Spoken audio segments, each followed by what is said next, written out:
Good afternoon, everyone. I'm Deputy Chris Stone, and I want to start off by thanking the sheriff and the rest of the command staff and everybody else at the sheriff's office for the tremendous support. The community, I can't tell you, I wish I could name everyone who came to see me, who sent cards and flowers, fruit baskets. It was tremendous. So I'd like to say thank you to everyone who did that.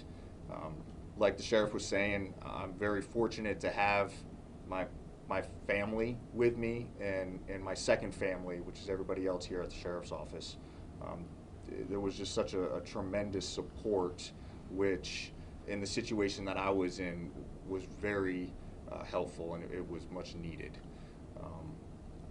So I kind of want to stress a little bit about the night that this all happened. This was one of those very run-of-the-mill type calls that we routinely go to. It was a domestic call, and we did know that there was a shot that was fired and that there was a handgun there. What we did not know at the time is all the other weapons that were there at the scene.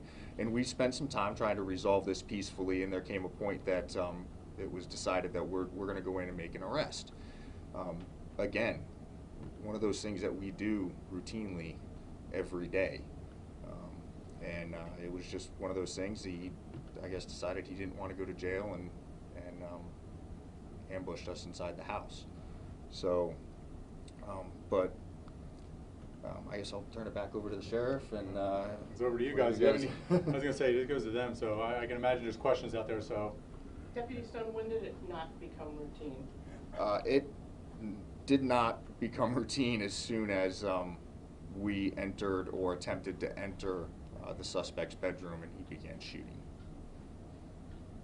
What do you remember about that night? Pretty much all of it. Yeah, I remember all of it. Do you remember the moment you knew that you were shot? I do. Yes, it was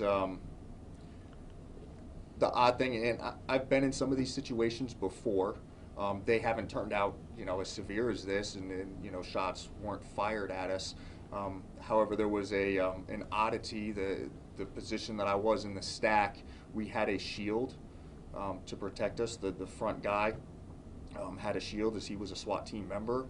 And as soon as the shots were fired, I remember seeing a spark that came from our side of the shield, which is not normal.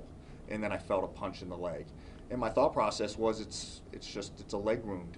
And, he had a handgun, so I'm good.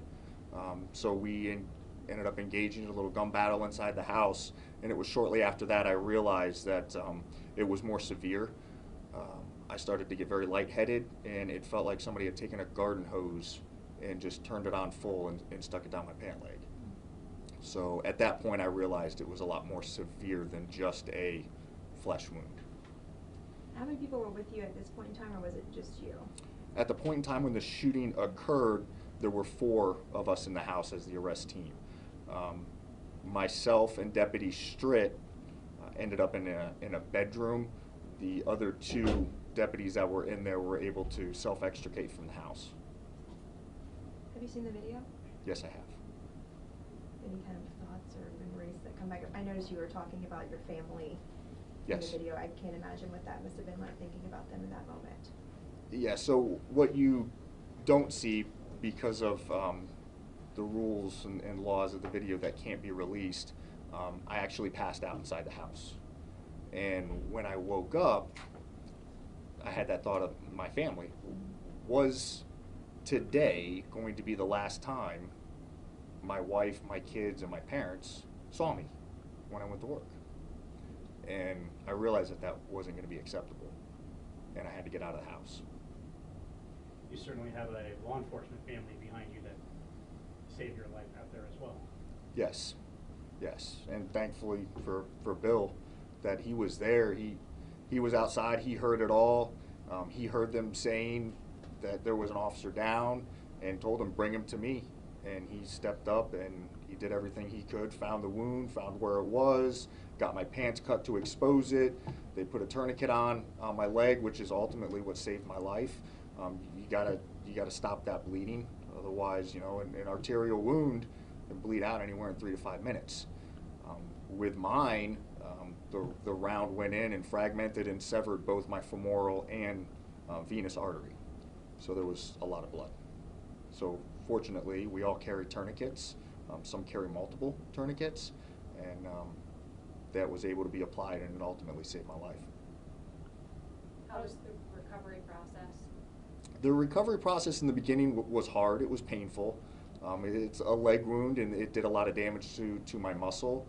But to me, you got to have that positive mindset, and I just worked at it, stayed persistent with everything, and as long as everything was feeling good, I did double of what the physical therapist had me doing, and luckily I was able to get back to work quickly, which is great. It's nice to get back to your normal life and doing what you're doing, because it's very discouraging when you can't even put on your own socks in the morning.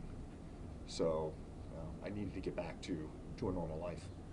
Is there anything you would do different now at this time? I mean, being that all this happened? No, sir, I don't think so. Not given the information that we knew then. You know, so hindsight 2020, you know, yes, but we didn't know at the time. Given the information that we had at that point in time, we would have done the same any other You're all time. geared up, you ready to go to work today? I am, yes.